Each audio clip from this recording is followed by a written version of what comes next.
The auditorium fell silent as my husband Danny stood up during our son's graduation and announced, "Flora, I can't live this lie anymore. I'm leaving you for Amy, and we're taking the kids." 500 people watched in shock as he walked toward the exit. But what he didn't know was that I'd been planning my own announcement for months.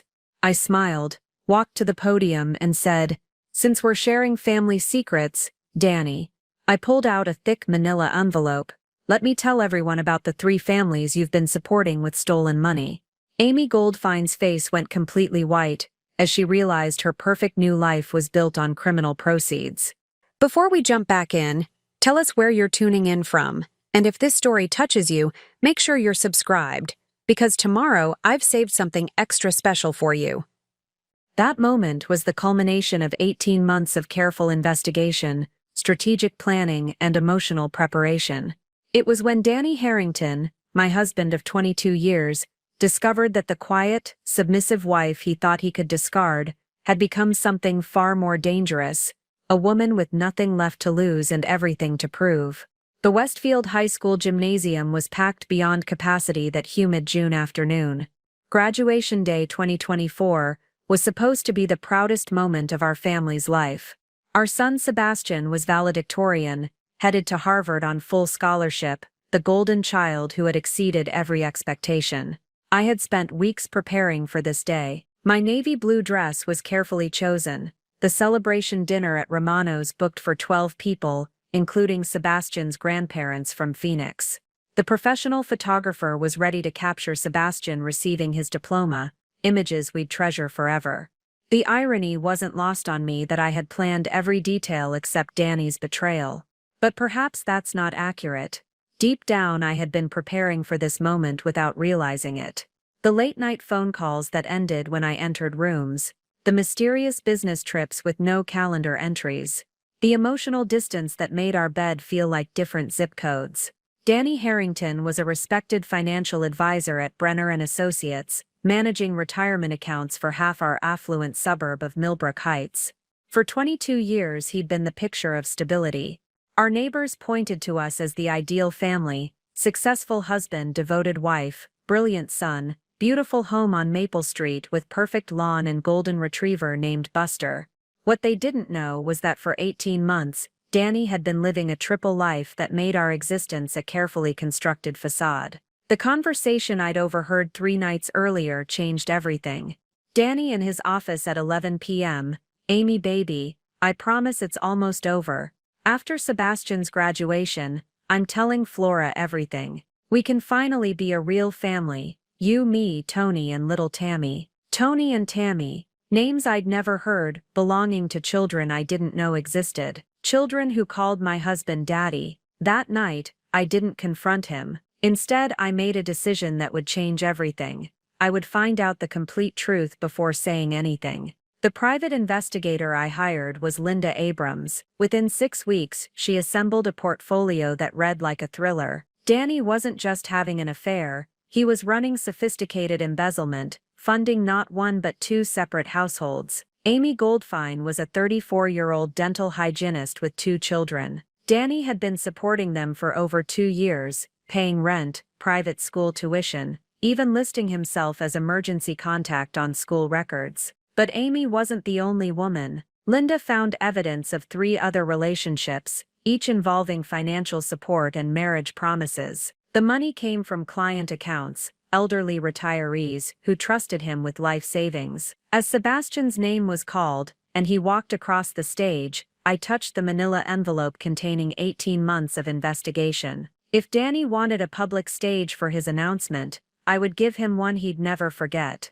The only question was whether he'd have the courage to follow through. As it turned out, Danny had many flaws, but lack of courage wasn't one of them. Unfortunately for him, neither was mine. To understand Danny's betrayal, you need to know what our life looked like before the cracks appeared. The Harrington family was the success story real estate agents used to sell houses in Millbrook Heights. We were proof the American dream lived in our corner of suburban Connecticut. Our story began 23 years ago at a Yale coffee shop. I was finishing my master's in education. Danny completing his MBA in finance. We were convinced we had our futures mapped with mathematical precision. Danny would climb the corporate ladder, I'd teach until we had children, then build the greeting card family. That plan worked exactly as imagined. Danny landed his Brenner and Associates position straight from graduate school, methodically working up through ranks. I taught at Millbrook Heights High, helping teenagers navigate Shakespeare, while secretly hoping to help my own children with homework someday. Our wedding was everything I'd dreamed. Garden ceremony at Millbrook Country Club. 200 guests, white roses and baby's breath. Danny impossibly handsome in charcoal tuxedo. My mother cried during vows. My father welcomed Danny into our family. Everyone agreed we were perfectly matched. Those photos show two people genuinely believing they were beginning happily ever after. We bought our Maple Street house when I was pregnant with Sebastian. Colonial revival with 4 bedrooms, kitchen overlooking the backyard where we imagined children playing on swings, chasing fireflies. Danny insisted on large down payment for reasonable mortgage, demonstrating the financial responsibility that made his later crimes so shocking. Sebastian's birth defined our early marriage. After 3 years trying and 1 devastating miscarriage, holding our son felt like winning the lottery and discovering life's meaning simultaneously. Danny cried when the doctor placed Sebastian in his arms, whispering promises about baseball, math homework, being the father who'd make his son proud. For Sebastian's first 10 years, Danny kept those promises. He coached Little League weekends, attended every school play and science fair, turned bedtime into elaborate ritual with multiple books and silly character voices. Sebastian adored his father, following him like a shadow, announcing he wanted to be exactly like Daddy. I had stopped teaching when Sebastian was born, becoming full-time mother and household manager with classroom dedication. Our days had comfortable rhythm, breakfast together, before Danny left for work, playgroups and errands with Sebastian, 6 o'clock family dinners, homework help, and bedtime stories. I organized social calendars, managed finances, maintained our home, created the stable environment where brilliant children flourish. Danny was attentive during those years.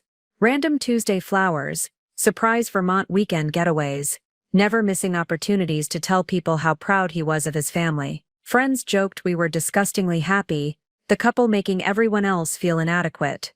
Weekends were sacred. Saturday morning pancakes and cartoons, followed by Danny's planned adventures, hiking state park trails, Hartford museums, summer beaches or winter skiing. Sunday afternoons meant family dinners at my parents', where Sebastian showed off school projects, and Danny helped my father with home improvements. Our social circle consisted of neighborhood families and Danny's Brenner colleagues. We hosted backyard barbecues, attended country club cocktail parties, took annual vacations with 3 couples whose children were Sebastian's age. I was particularly close with Margaret Chen, whose son Kevin was Sebastian's best friend, and Sarah Williams, whose husband shared Danny's golf passion. Financially, we were comfortable but not extravagant. Danny's income maintained our lifestyle without stress, built Sebastian's college fund, contributed generously to retirement accounts. We drove reliable cars, took 1 annual family vacation, lived within means while enjoying occasional luxury dinners or New York theater.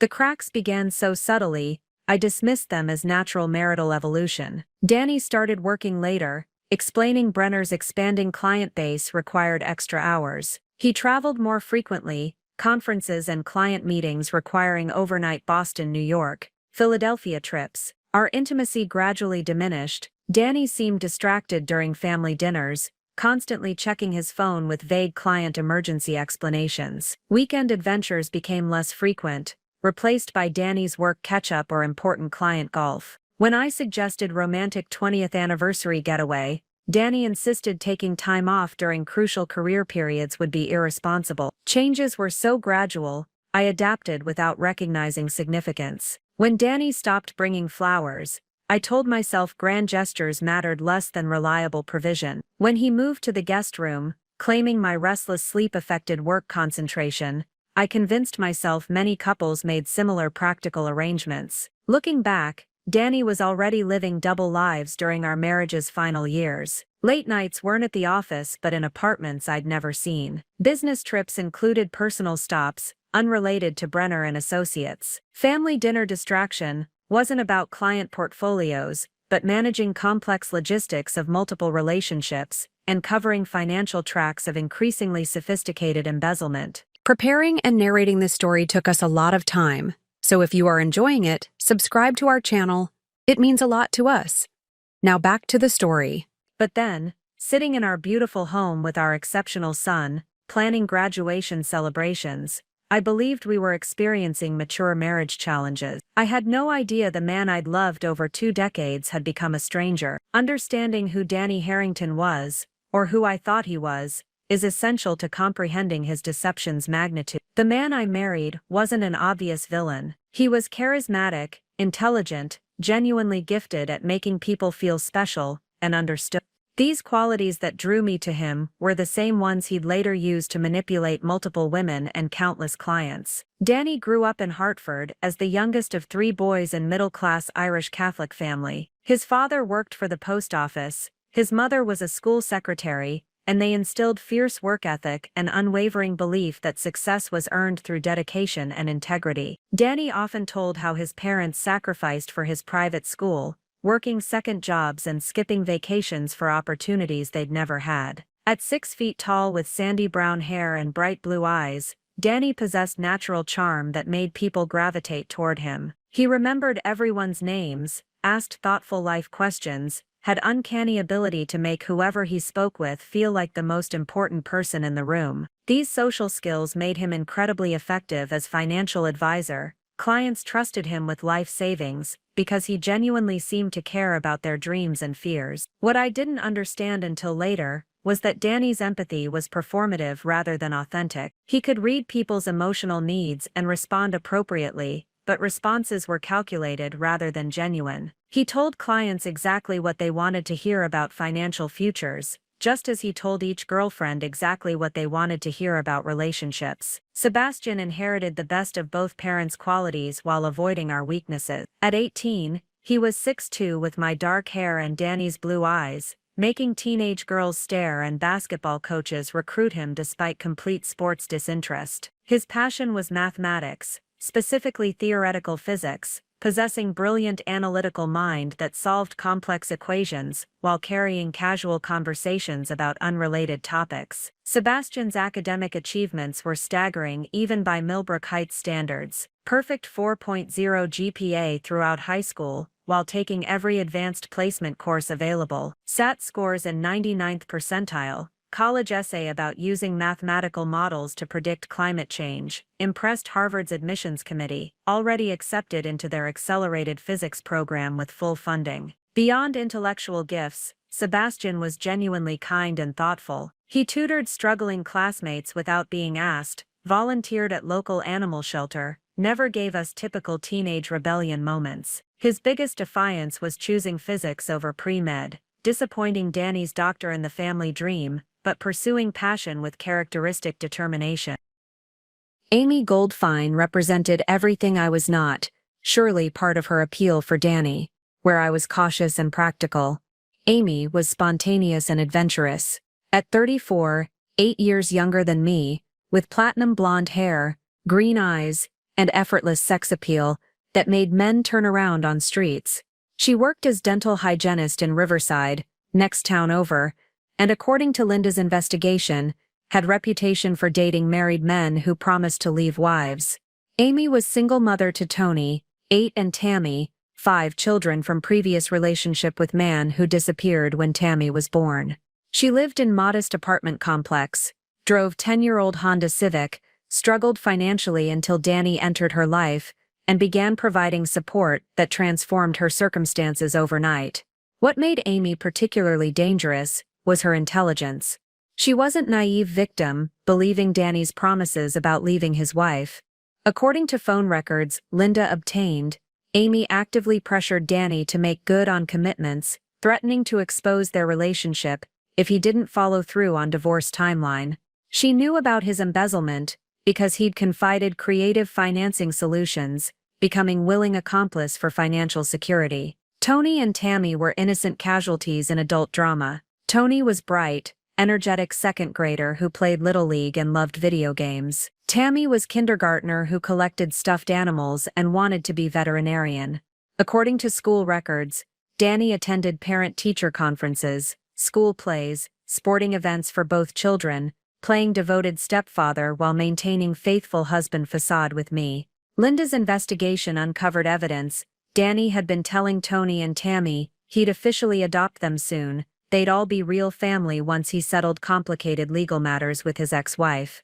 The children, desperate for father figure, embraced Danny completely, calling him Daddy Danny, and drawing future family pictures including him prominently. But Amy wasn't Danny's only secret family. Linda identified at least 2 other women believing they were in exclusive relationships with Danny Harrington. Linda Brenner, 38-year-old divorced real estate agent, who thought Danny was her 6-month boyfriend, had no idea he was married. Danny paid her son's private school tuition, promised to help her buy a house. Then Tammy Abrams, 29-year-old teacher seeing Danny over a year, believed he was separated from his wife, living in temporary apartment while finalizing divorce. Danny had given her engagement ring. They'd been planning wedding for following spring. Each woman represented different aspects of Danny's compartmentalized life. With Amy, devoted stepfather and provider. With Linda, successful businessman ready for sophisticated commitment. With Tammy, romantic partner planning their future. And with me, he remained stable husband and father, maintaining our family's public image while secretly planning our destruction. Understanding Danny's character made his planned public humiliation even more cruel. This wasn't impulsive passion decision, but calculated move by someone who'd lost ability to consider anyone's needs but his own. Danny's behavior changes didn't happen overnight. They crept into our marriage so gradually that I adapted to each new normal without recognizing the emerging pattern. Looking back, the warning signs began almost 2 years before graduation day. Subtle shifts I rationalized because I couldn't imagine the alternative. The first change was Danny's relationship with his phone. For 20 marriage years, his cell phone had been practical, checking lunch messages, answering important client calls, but never dominating attention. Suddenly, around Sebastian's junior year start, Danny's phone became a body extension. He carried it everywhere, checked constantly, developed habits of tilting screens away when text messages arrived. Initially, I attributed this to changing business nature. Brenner and Associates was expanding client base, and Danny often explained younger clients expected immediate responses about market fluctuations or investment concerns. "These millennials think everything's urgent," he'd say with exasperated smile when phones buzzed during dinner. They text about portfolios like ordering pizza, but phone behavior became increasingly secretive. Danny started taking calls in his car before entering the house, claiming he needed finishing client conversations without family noise distraction. He began showering immediately after work, leaving phones on bathroom counters where I couldn't see incoming messages. Most tellingly, he started sleeping with phones under pillows, explaining concerns about missing emergency calls from elderly clients needing immediate assistance. The second warning sign was Danny's sudden appearance interest. My husband had always been attractive, but grooming routines had been consistent and unremarkable for 2 decades. Shower, shave, basic 6-week haircuts, same wedding cologne. Around the same time phone habits changed, Danny began paying much more attention to his reflection. He started getting haircut every 3 weeks at expensive Hartford salon instead of local barbershop he'd used for years. He bought new cologne, sophisticated and expensive, smelling nothing like familiar scent I associated with him. His wardrobe evolved from conservative business attire to fashionable, fitted clothing accentuating his physique. Most surprisingly, Danny joined a gym and began working out with marathon training dedication. He'd leave at 5:30 a.m. for hour-long sessions, returning energized and talking about fitness goals with odd urgency for late 40s man. When I suggested working out together, or joining the same gym, Danny dismissed ideas, claiming early morning routines worked better for his schedule, and he preferred exercising alone to clear his head. The third change was in our intimate life, both physical and emotional. Danny had always been an attentive husband, but our physical relationship began deteriorating in ways that felt gradual and absolute. He stopped initiating intimacy, and when I approached him, often claimed being too tired from work or too distracted by client concerns to focus on our relationship. More concerning than physical distance was emotional withdrawal. Danny had always shared day details, complained about difficult clients, celebrated successful investments, asked my input on work decisions. Suddenly his job became mysterious black box he couldn't or wouldn't discuss meaningfully. "How was your day?" Became question eliciting increasingly vague responses. Busy or complicated, or lots of client drama, I can't really get into. When I pressed for details, Danny became irritated, suggesting I wouldn't understand his work complexities, or preferred leaving business matters at office to protect family time. Our conversations, once ranging from silly neighborhood gossip observations to serious Sebastian future discussions, became superficial logistics exchanges. Danny would ask about Sebastian's schedule, confirm dinner plans, request I handle household responsibilities, but deeper connection sustaining our 20-year marriage was quietly disappearing. The fourth warning sign was Danny's money relationship, both ours and his general spending attitudes. Danny had always been financially responsible, even conservative, preferring saving for goals rather than impulse purchases. He taught Sebastian budgeting importance, insisted we maintain 6-month emergency funds, even during tight early marriage years. But Danny's spending patterns began changing in subtle ways that didn't immediately raise flags. He started paying for seemingly unnecessary services, premium car wash service, expensive dry cleaning for clothes, previously going to local cleaners, personal shopping service, selecting and delivering men's clothing. When I questioned expenses, Danny explained his professional image was increasingly important, competing for high net worth clients. More concerning was Danny's newfound generosity toward people outside immediate family. He began making substantial charitable donations to organizations I'd never heard him mention,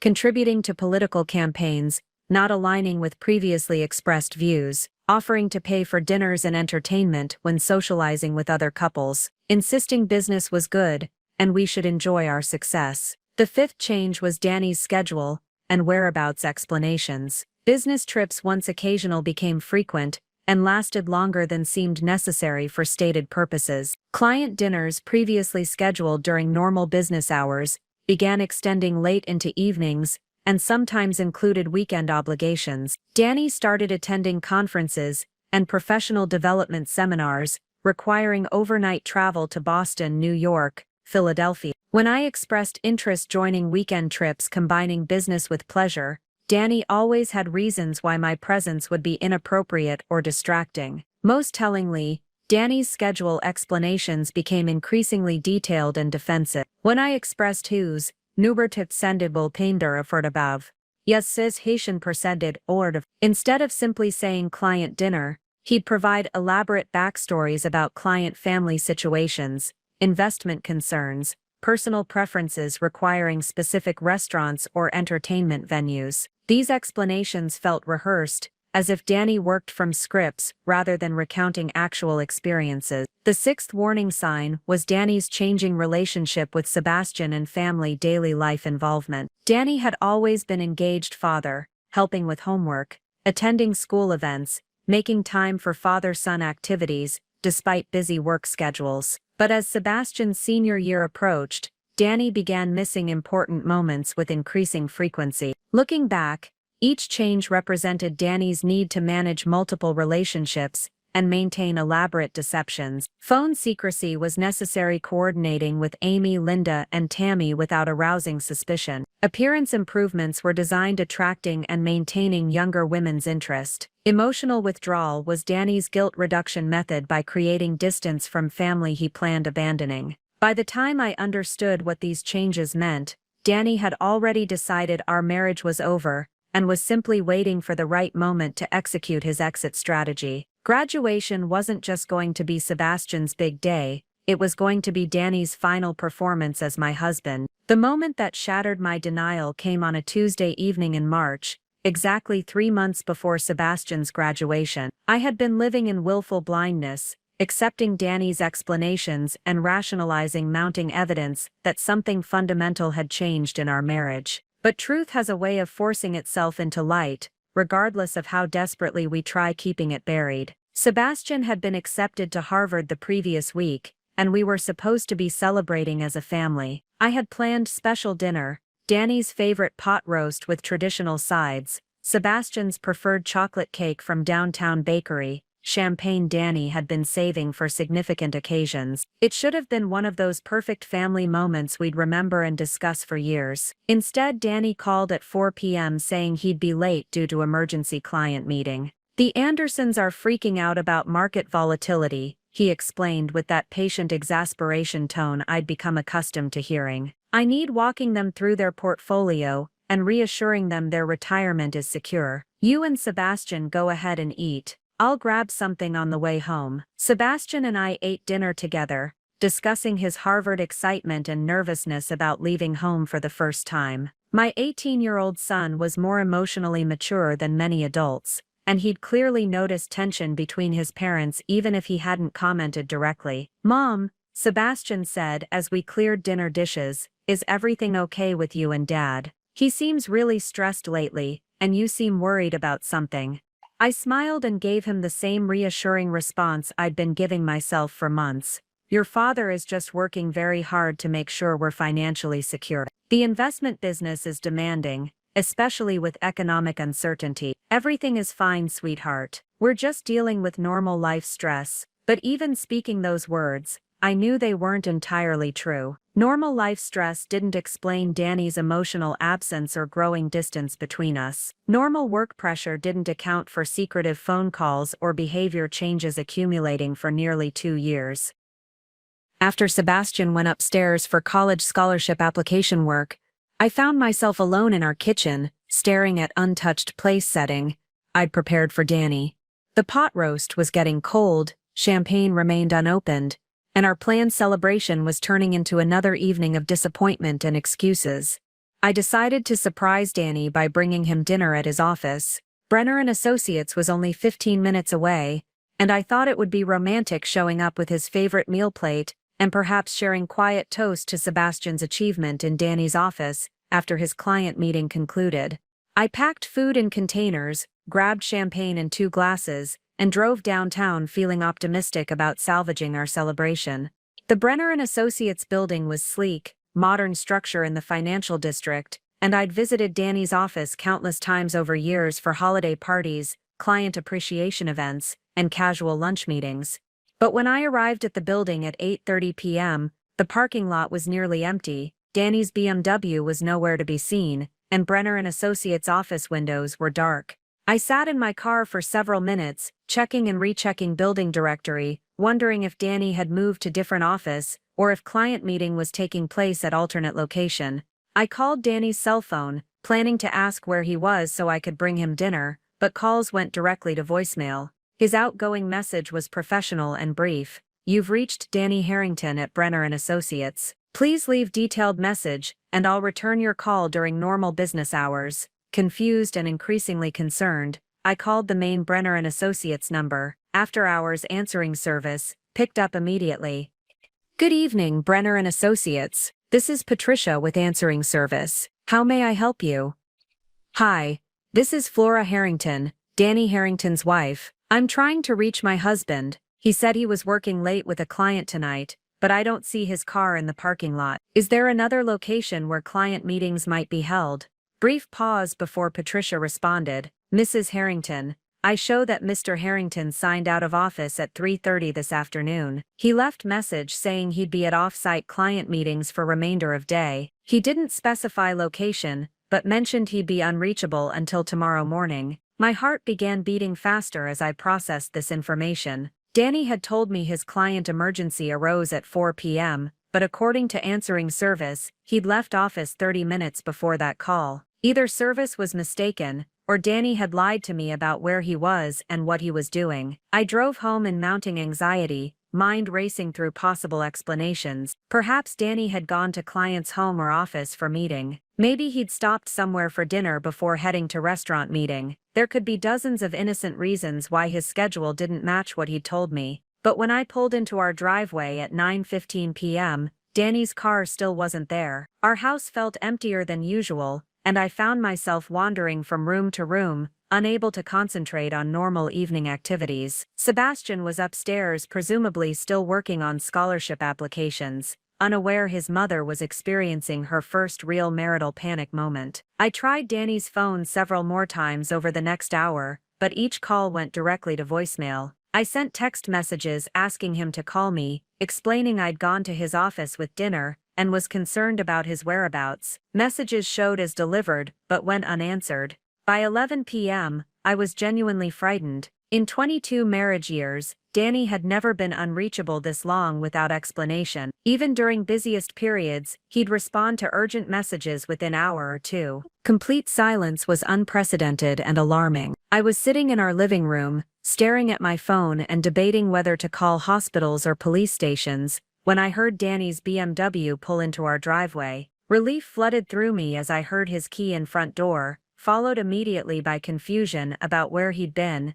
and why he hadn't responded to my calls. Danny entered house with quiet movements of someone trying not to wake sleeping family members. He seemed surprised finding me waiting in living room, and his expression shifted through several emotions: guilt, annoyance, what looked like calculation, before settling on concerned husband persona I'd grown accustomed to seeing. "Flora, honey, what are you doing up so late? Is everything okay? I was worried about you," I said, studying his face for clues about his evening. "I tried bringing you dinner at office, but you weren't there. Answering service said you left at 3:30, but you called me at 4, saying you were just starting emergency client meeting." Danny's pause lasted only seconds, but long enough for me to notice. When he responded, his voice carried familiar tone of patient explanation. I now realize was his standard response to questions requiring creative answers. The explanation was detailed and plausible, exactly the kind of client emergency requiring immediate attention,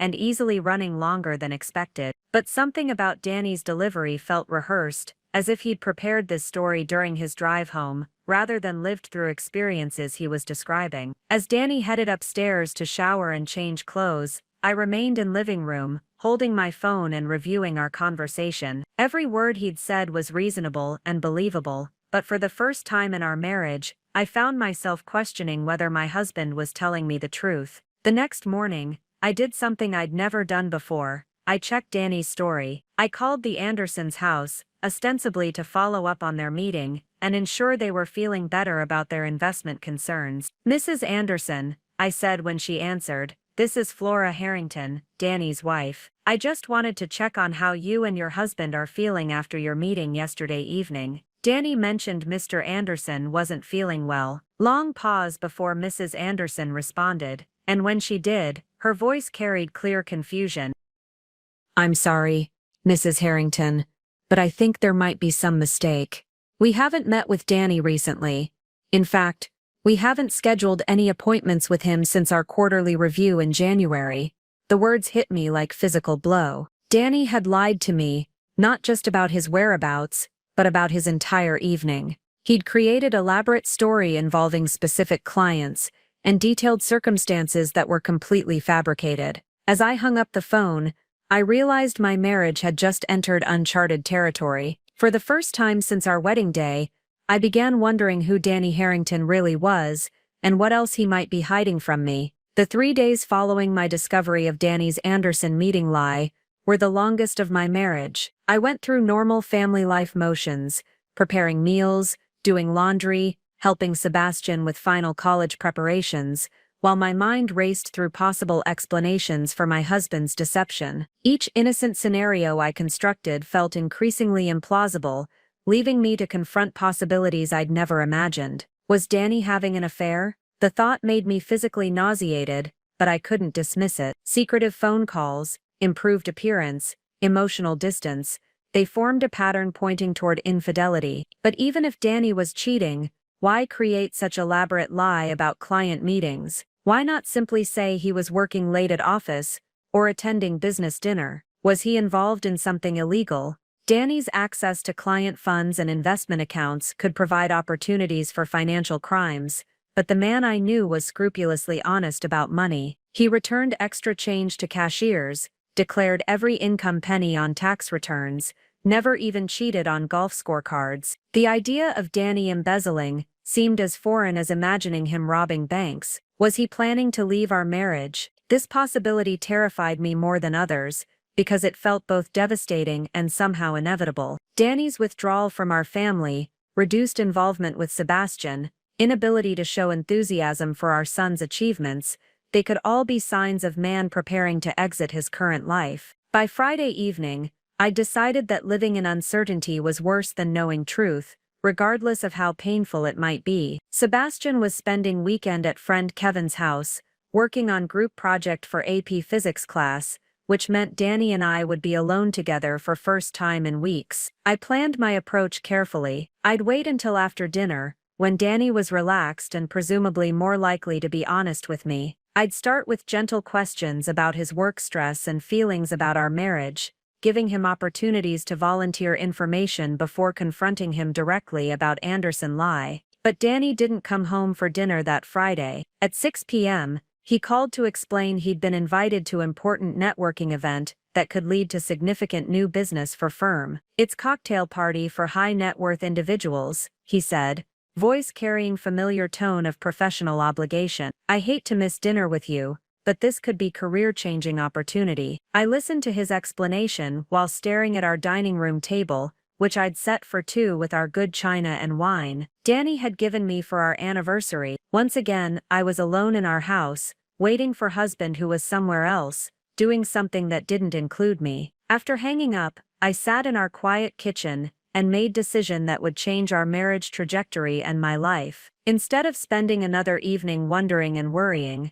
I was going to find out where Danny really was and what he was actually doing. I had never followed my husband or spied on him during our 22 years together. The idea felt simultaneously necessary and deeply wrong, like violating sacred trust even though that trust had apparently already been broken. But I couldn't continue living in suspended disbelief, accepting explanations that made less sense with each passing day. Danny had left house at 5:30, claiming he needed stopping at office before heading to networking event. I gave him 30 minutes to reach destination, then drove downtown to see if his car was at Brenner and Associates. Office parking lot was empty except for security guard's vehicle, confirming Danny wasn't working late as implied. For next 2 hours, I drove aimlessly around Millbrook Heights and surrounding towns, looking for Danny's distinctive BMW without clear plan for what I'd do if I found it. The whole exercise felt surreal and slightly pathetic, middle-aged woman stalking her own husband because she couldn't trust his word anymore. At 9 p.m., I finally spotted Danny's car in Seasons restaurant parking lot, upscale establishment about 20 minutes from our home. Through large windows, I could see restaurant's interior, warm lighting, intimate table settings, well-dressed couples enjoying romantic dinners. This wasn't networking event or business meeting. This was a date. I parked across street and sat in my car, hands shaking as I processed what I was seeing. After a few minutes, I watched Danny emerge from restaurant with woman I didn't recognize. She was younger than me, blonde, attractive, clearly comfortable with Danny in ways suggesting familiarity and intimacy. They stood close together outside restaurant entrance, talking and laughing, before sharing kiss that left no doubt about their relationship's nature. The woman got into silver sedan, while Danny walked to his BMW. I followed silver car at distance, heart pounding as I realized I was about to learn where my husband's girlfriend lived.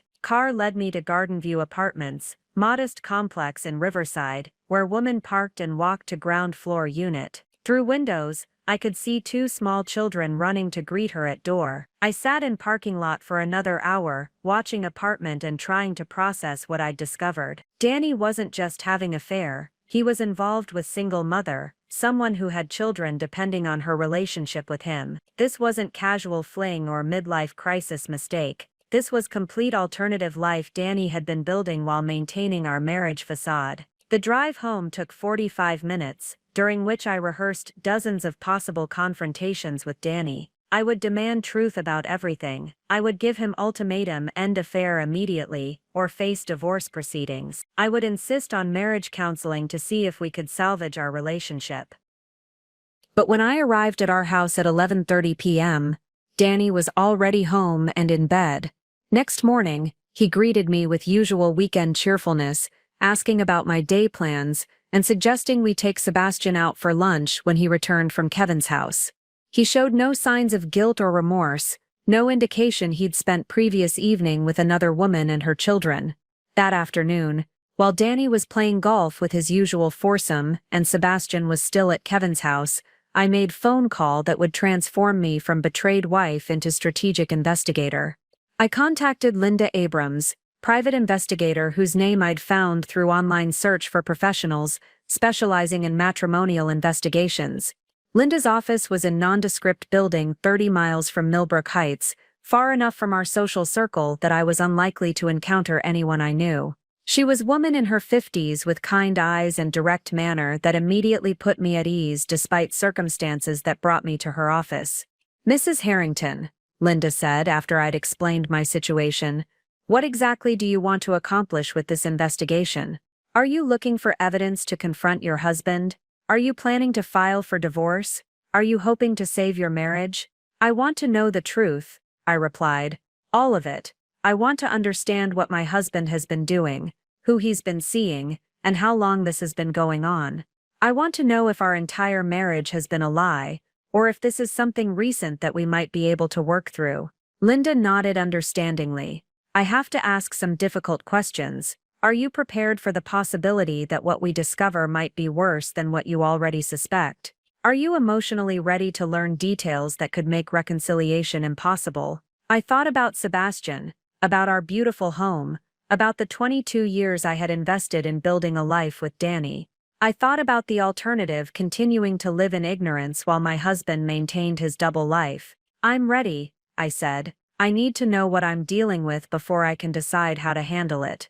Linda explained her process, her fees, and the types of evidence she would be able to gather. She would conduct surveillance, investigate financial records, document Danny's activities, and provide me with a comprehensive report about his behavior and relationships. The investigation would take approximately 6 weeks to complete thoroughly. "One more question, Mrs. Harrington. If we discover evidence of infidelity or other betrayals, what are you planning to do with that information?"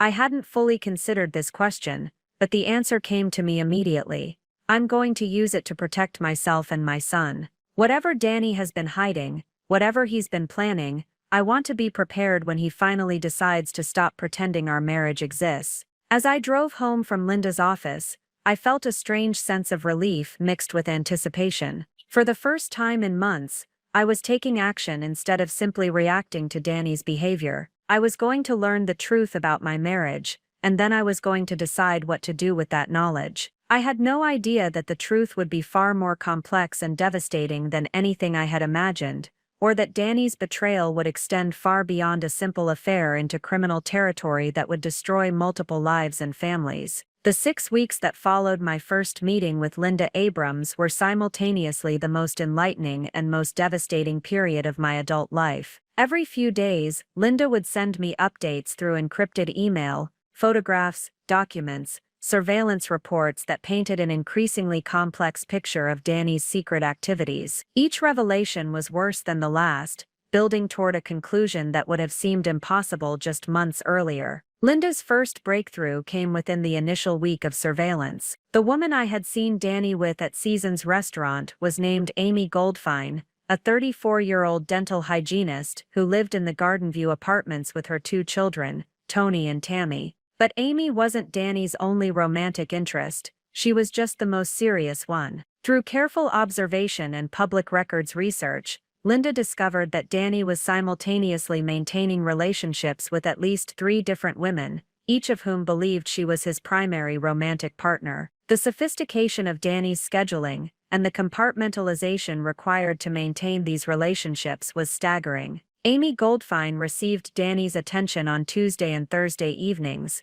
plus most Saturday afternoons. During these visits, Danny played the role of devoted boyfriend and stepfather, attending Tony's Little League games, helping Tammy with her kindergarten homework, and taking the family on outings to parks, movies, and restaurants. Amy's neighbors knew Danny as Amy's boyfriend who's getting divorced, and several had commented to Linda during casual conversations about what a wonderful father figure he was to the children. Linda Brenner, the 38-year-old real estate agent, saw Danny on Monday and Wednesday evenings. Their relationship appeared more sophisticated and adult-focused, involving expensive dinners, cultural events, and weekend trips to Boston and New York, that Danny had hidden from me by claiming they were business conferences. Linda Brenner had introduced Danny to her social circle as her serious boyfriend, and they had been discussing marriage and combining their households. Tammy Abrams, the 29-year-old elementary school teacher, received Danny's attention on Friday evenings and Sunday afternoons.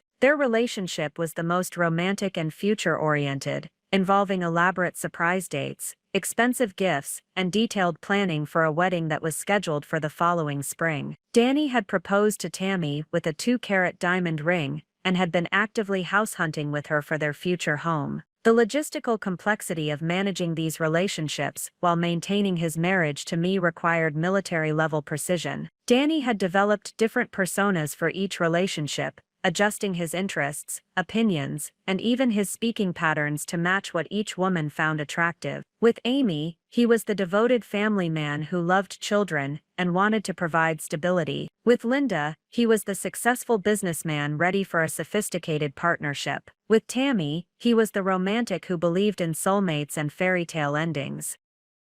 But the romantic deceptions were only the beginning of what Linda's investigation uncovered. The financial web supporting Danny's multiple relationships was far more complex and criminal than I had imagined possible. Through public records searches and financial industry contacts, Linda discovered that Danny had been systematically embezzling money from his clients at Brenner and Associates for over 18 months. The scheme was sophisticated and carefully designed to avoid detection during routine audits or casual account reviews. Danny targeted elderly clients and recent widows, people who trusted him completely and rarely questioned their account statements in detail. He would transfer small amounts from multiple accounts, usually less than $5,000 per transaction, into a series of shell accounts he had established using fake business names. The stolen money would then be transferred through several intermediary accounts before ultimately funding his various households and relationships. The total amount of stolen funds was staggering. Over $800,000 had been diverted from client accounts over the past year and a half. This money had paid for Amy's apartment, her children's private school tuition, and all their living expenses. It had funded Linda Brenner's son's college costs and the down payment on her new condominium. It had covered Tammy's credit card bills, her car payments, and the engagement ring Danny had given her. But the embezzlement extended beyond romantic relationships. Danny had been using client funds to maintain our own lifestyle as well, supplementing his legitimate income to pay for Sebastian's college preparations, our mortgage, and the various improvements we had made to our home over the past 2 years. The financial success I had attributed to Danny's skill as an investment advisor was actually built on stolen money from vulnerable clients who trusted him with their life savings. Linda's investigation revealed the names and details of Danny's victims. Margaret Hensley, an 82-year-old widow who had entrusted Danny with her late husband's life insurance money, and was now unwittingly funding Amy's children's education. Robert Chen, a 75-year-old retiree whose pension fund had been gradually depleted to pay for Danny's romantic weekends with Linda Brenner. Sarah Williams, a recent widow whose husband's 401k was being systematically drained to finance Danny's engagement to Tammy. The emotional manipulation required to maintain this scheme was as sophisticated as the financial mechanics. Danny had cultivated deep personal relationships with his elderly clients, positioning himself as a trusted family advisor who genuinely cared about their well-being. He attended their family gatherings, remembered their grandchildren's names, and provided emotional support during difficult periods. This trust made them less likely to scrutinize their account statements and more likely to accept Danny's explanations for any questions they might have. Linda documented Danny's methods through surveillance and financial records. She observed him visiting clients in their homes,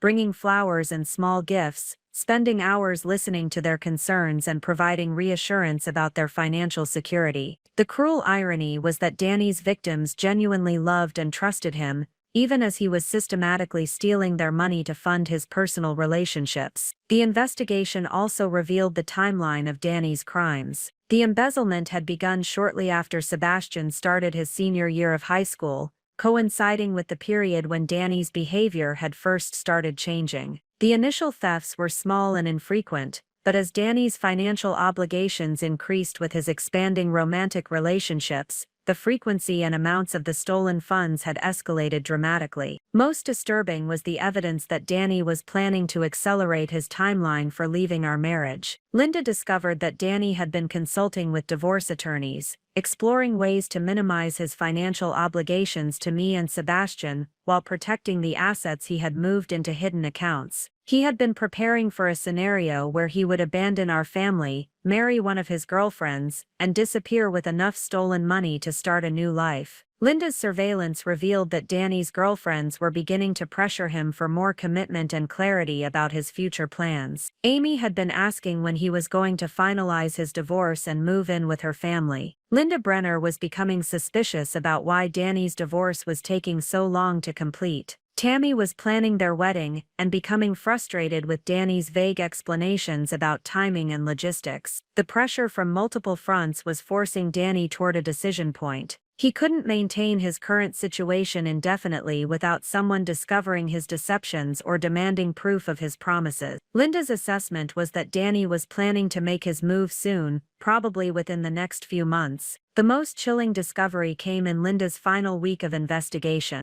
Through careful surveillance and some strategic inquiries, she learned that Danny had been telling each of his girlfriends that he was planning to reveal his divorce plans publicly at a significant family event. He had mentioned Sebastian's graduation as the perfect opportunity to make a clean break from his old life and start fresh with his new chosen family. Amy believed she would be Danny's choice because of their established family dynamic with her children. Linda Brenner thought her sophisticated lifestyle and professional success made her the obvious selection. Tammy was confident that their engagement and wedding plans proved Danny's commitment to their future together. None of them knew about the other's existence, and none of them understood that Danny's promises were financially impossible to keep because his income was built on criminal activity that would inevitably be discovered and prosecuted. As I read through Linda's comprehensive final report, I realized that Danny wasn't just planning to abandon our marriage, he was orchestrating the destruction of multiple families and the financial ruin of innocent clients who had trusted him with their life savings. His betrayal extended far beyond infidelity into criminal territory that would destroy lives and land him in federal prison.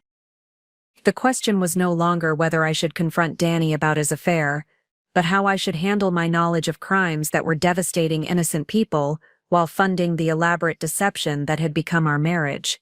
I had the power to stop Danny's criminal activity and protect his victims, but using that power would destroy not just our marriage but Sebastian's relationship with his father and our entire family's future.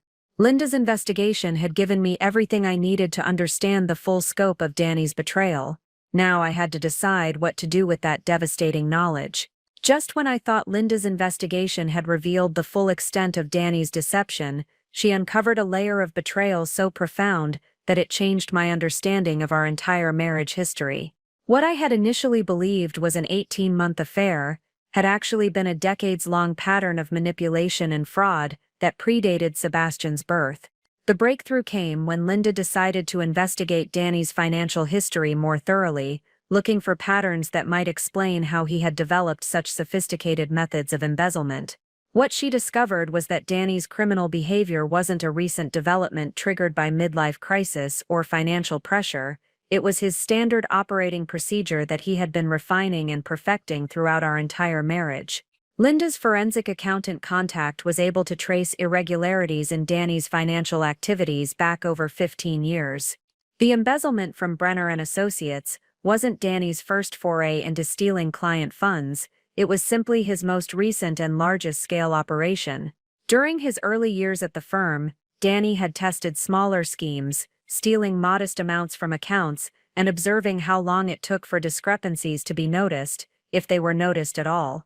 The pattern was always the same. Danny would target vulnerable clients who trusted him completely, usually elderly individuals, or people going through major life transitions who were less likely to scrutinize their account statements carefully. He would start with small amounts, sometimes as little as a few $100s, and gradually increase the thefts as he became more confident in his methods. But the financial crimes were only part of a larger pattern of deception that had defined Danny's character throughout our marriage. Linda's investigation revealed that Danny had been maintaining extramarital relationships almost continuously since our wedding day. The names changed, the circumstances varied, but there had always been other women who believed they were building futures with my husband. During Sebastian's early childhood, when I had been focused on being a new mother, and had attributed Danny's occasional absences to normal work pressures, he had been involved with Maria Santos, a single mother who worked as a nurse at Hartford Hospital.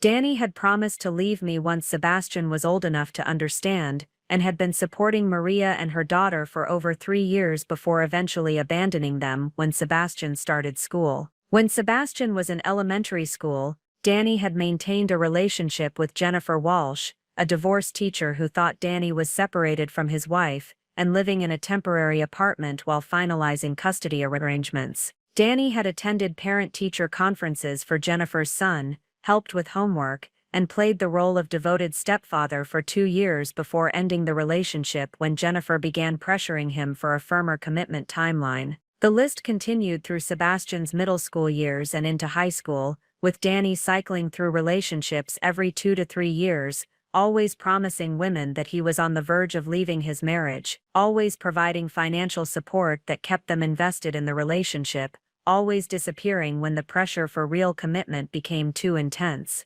What made these revelations particularly devastating was the realization that Danny's pattern of behavior had directly impacted our family in ways I had never understood. The periods when Danny had seemed distant or distracted, which I had attributed to work stress or normal marital challenges, had actually been times when he was emotionally invested in other relationships. The financial decisions that had shaped our lifestyle, the timing of major purchases, vacation plans, even the neighborhood we lived in, had been influenced by Danny's need to manage multiple households and romantic obligations. Linda's investigation revealed that our own financial security had been built on stolen money from the very beginning of Danny's criminal career. The down payment on our house had come partially from funds Danny had embezzled from his first employer. Sebastian's private kindergarten tuition had been paid with money stolen from client accounts. Even the college fund we had been so proud of building for Sebastian contained thousands of dollars that Danny had diverted from elderly clients' retirement accounts. The scope of victims was staggering. Over the 15 years of Danny's criminal activity,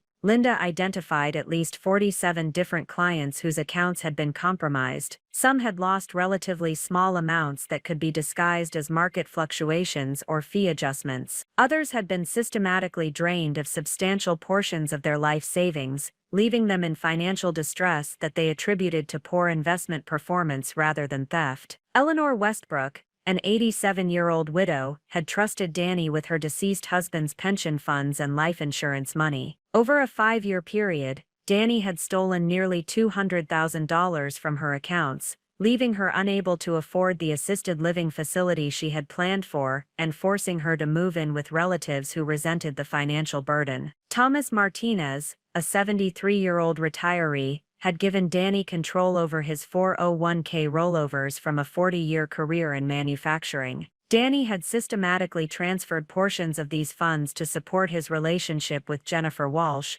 ultimately stealing over $150,000 that Thomas had planned to use for medical expenses and long-term care. The emotional manipulation required to maintain these crimes was as sophisticated as the financial schemes. Danny had cultivated genuine relationships with his victims, remembering their family details, celebrating their grandchildren's achievements, and providing emotional support during difficult periods. This personal connection made the crimes more effective because clients trusted Danny completely and rarely questioned his recommendations or account explanations. Linda documented numerous instances of Danny attending clients' family events, bringing gifts for grandchildren, and even speaking at anniversary celebrations and funeral services. He had become integrated into their lives as a trusted family advisor, making his theft not just a financial crime but a profound betrayal of personal relationships. The investigation also revealed that Danny's criminal activities had escalated in response to the increasing demands of his romantic relationships. Each new girlfriend represented additional financial obligations: rent, utilities, children's expenses, gifts, entertainment costs. As Danny's personal expenses increased, he needed to steal larger amounts more frequently to maintain his various households. The progression was clear: Danny would meet a new woman, begin providing modest financial support to establish the relationship, gradually increase his contributions as the relationship deepened, and then begin planning his exit strategy when the financial or emotional demands became unsustainable. The embezzlement would spike during the height of each relationship and then stabilize at a lower level as Danny prepared to transition to his next target. What made Danny's current situation particularly dangerous was that he had reached a point where his financial obligations exceeded his ability to steal without detection.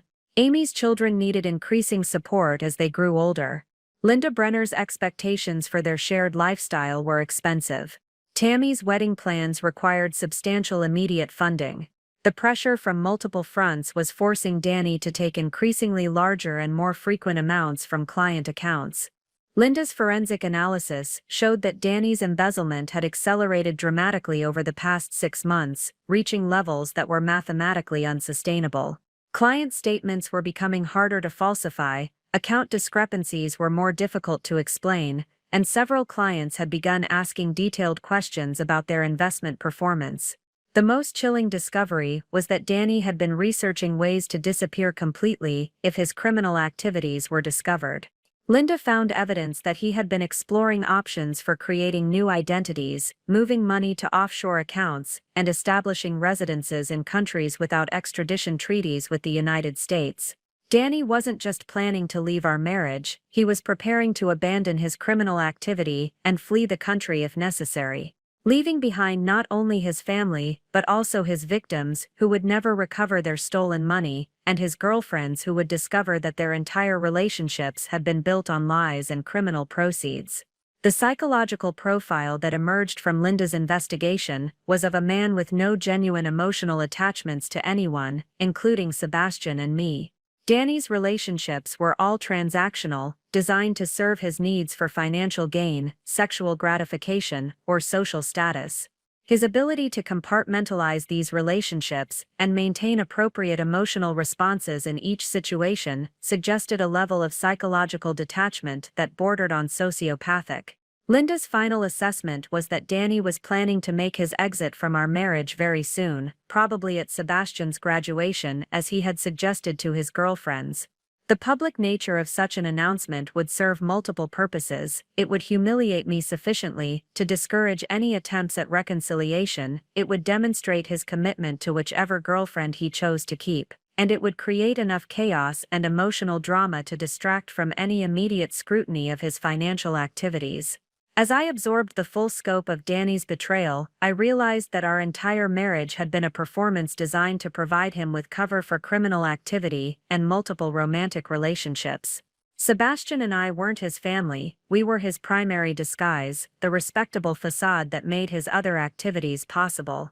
The man I had loved and trusted for over 2 decades was not just unfaithful, but was a career criminal whose activities had devastated innocent people and would ultimately destroy our son's relationship with his father. The question was no longer how to save our marriage, but how to protect Sebastian and Danny's victims from the devastation that was coming when his criminal empire finally collapsed. The knowledge of Danny's crimes created an impossible moral dilemma that consumed my thoughts and tortured my conscience for weeks. I possessed evidence that could stop ongoing theft from vulnerable elderly clients, but using that evidence would destroy Sebastian's relationship with his father and expose our family to public humiliation that would follow us for years.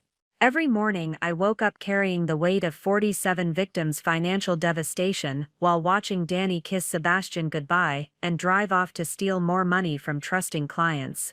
I sat at our breakfast table, pouring orange juice and packing lunches, knowing that the man discussing Sebastian's college plans was simultaneously planning to abandon his family and flee the country with stolen funds. The ethical implications were staggering.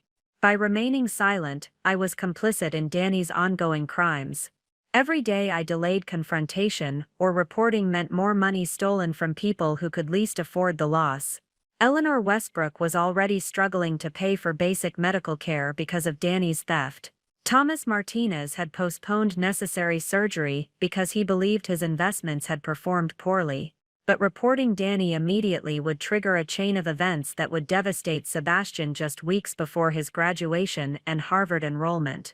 My 18-year-old son, who had never caused us a moment of trouble and had worked incredibly hard to earn his academic achievements, would discover that his father was a criminal and his entire family life had been built on lies and stolen money. The timing felt impossibly cruel. Sebastian was supposed to be celebrating his acceptance to Harvard, enjoying his final weeks of high school, and looking forward to his future with confidence and excitement. Instead, he would be dealing with his father's arrest, his family's financial ruin, and the social stigma of being associated with such spectacular criminal behavior. I spent sleepless nights weighing my options and their consequences. If I confronted Danny privately, he might flee immediately, taking whatever money he could access and leaving his victims with no hope of recovery. If I reported him to authorities without warning, Sebastian would learn about his father's crimes from news reports or police officers rather than from me. If I waited until after graduation, more clients would be victimized, and Danny might successfully execute his escape plan.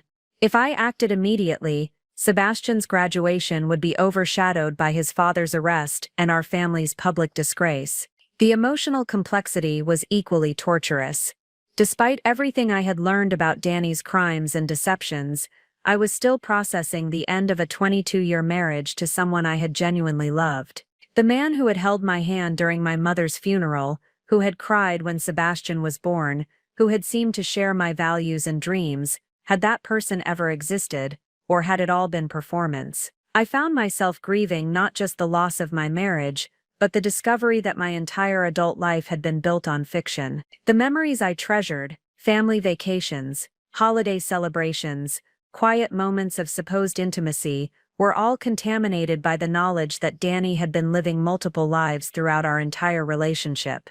The psychological impact on Sebastian weighed heavily on my decision-making process. How do you explain to an 18-year-old that his father is a career criminal who has been stealing from elderly clients to fund affairs with multiple women? How do you help a young man process the information that his college fund contains stolen money, and his family's comfortable lifestyle has been built on victimizing vulnerable people? Sebastian idolized his father despite Danny's increasing emotional absence over the past 2 years. He spoke proudly about following in Danny's footsteps in the business world, about the lessons Danny had taught him about integrity and hard work. Discovering the truth about Danny's character would shatter Sebastian's worldview and force him to question everything he believed about family, honesty, and success. I consulted with a therapist who specialized in family trauma, speaking in hypothetical terms about how to help a teenager cope with discovering a parent's criminal behavior. The advice was sobering. Such revelations typically triggered identity crises, trust issues, and long-term psychological challenges that required extensive professional support. The financial implications were equally daunting. If Danny was arrested and convicted, our family assets would likely be frozen and possibly forfeited as proceeds of criminal activity. The house Sebastian had grown up in, the college fund we had accumulated, the cars we drove, everything could be seized to provide restitution to Danny's victims. Sebastian might lose his ability to attend Harvard, not because of academic failure, but because his family's finances had been built on criminal activity. The injustice of punishing an innocent young man for his father's crimes felt overwhelming, but the legal system wouldn't distinguish between Sebastian's innocence and his family's criminal gains. I also struggled with my own culpability and judgment. How had I lived with Danny for over 2 decades without recognizing his true character? What did my failure to detect his deception say about my intelligence, intuition, or worthiness as a partner? Was I partially responsible for his victim's suffering, because I had provided him with the respectable family image that made his crimes possible. The social consequences would extend far beyond our immediate family. Sebastian's friends would know his father was a criminal. Our neighbors would gossip about our family's dramatic fall from grace. The parents of Sebastian's classmates would wonder whether we had known about Danny's crimes and chosen to remain silent. As graduation day approached, I realized that Danny was planning to force my hand by making his announcement public. His plan to abandon our family at Sebastian's graduation would create the very chaos and humiliation I was trying to avoid, through careful timing and planning. If Danny was going to destroy our family publicly, I needed to be prepared with my own response. The question was no longer whether to expose his crimes, but how to do so in a way that protected Sebastian, while ensuring that Danny's victims received justice and his ongoing criminal activity was stopped. The internal struggle between protecting my son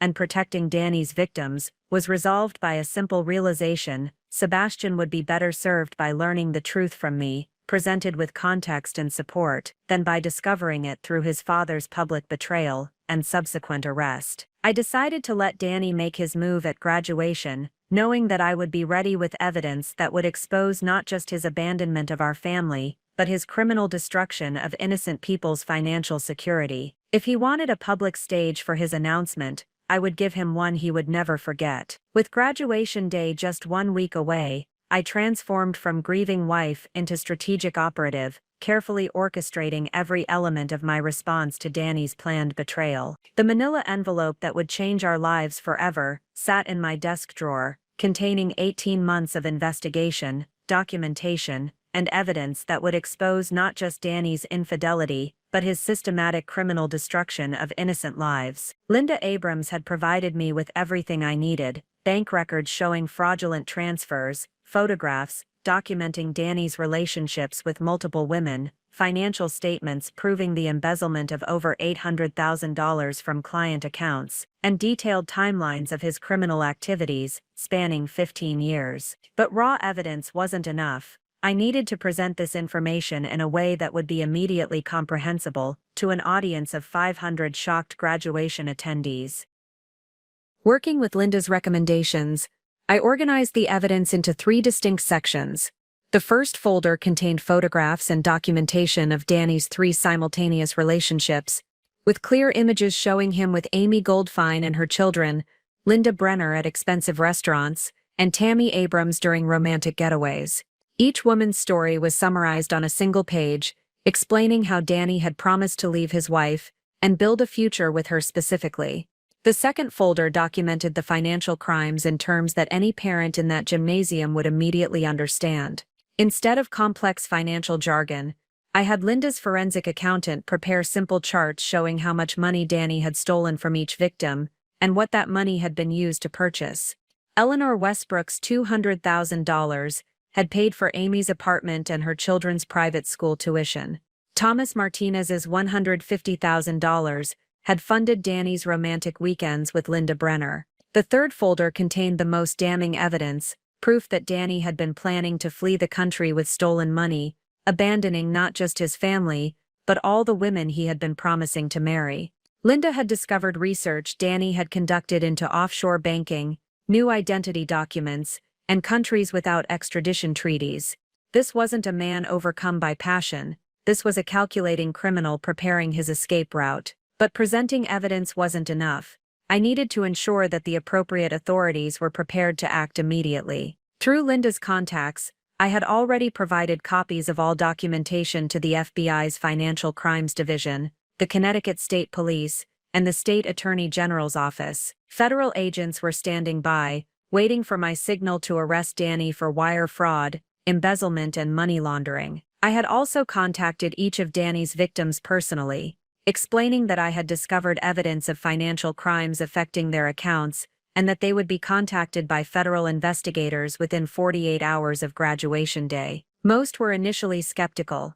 Danny had cultivated such strong personal relationships that many clients couldn't believe he would steal from them. But when I provided specific details about their account discrepancies, the reality became undeniable. The emotional preparation was equally important. I had arranged for Sebastian to meet with a trauma counselor the day after graduation, regardless of how events unfolded. Patricia Reeves specialized in helping young adults process parental betrayal and family dissolution, and she had already developed a preliminary treatment plan based on my description of our circumstances. I had also prepared Sebastian as much as possible without revealing the full truth. During casual conversations over the past month, I had gradually introduced the idea that his father had been under increasing stress and might be dealing with personal problems that could affect our family. I hadn't mentioned crimes or affairs, but I had planted seeds that would make the eventual revelations less shocking. My own support system was carefully arranged. My sister Rachel had flown in from California,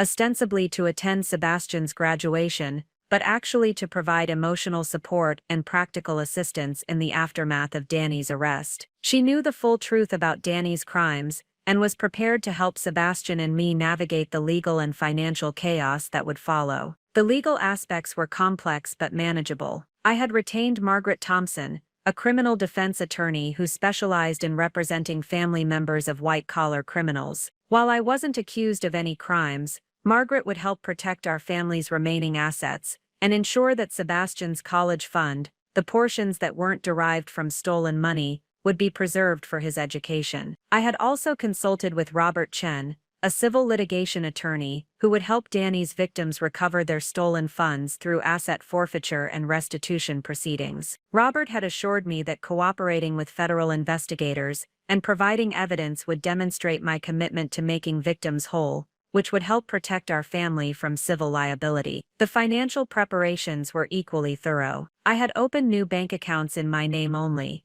transferred legitimate funds that predated Danny's criminal activity, and secured employment as a substitute teacher to provide immediate income after Danny's arrest. The house would likely be seized as proceeds of criminal activity, so I had already identified apartments where Sebastian and I could relocate. Most importantly, I had prepared for the immediate aftermath of the confrontation. Federal agents would be positioned in the gymnasium parking lot, ready to arrest Danny as soon as he attempted to leave the building. Amy Goldfein, Linda Brenner, and Tammy Abrams would all be contacted simultaneously, preventing any of them from warning Danny about the investigation. The media strategy was carefully planned. I had contacted investigative reporters from 3 major news outlets, providing them with embargoed information about Danny's crimes that would be released immediately after his arrest. By controlling the narrative from the beginning, I could ensure that the focus remained on Danny's victimization of elderly clients,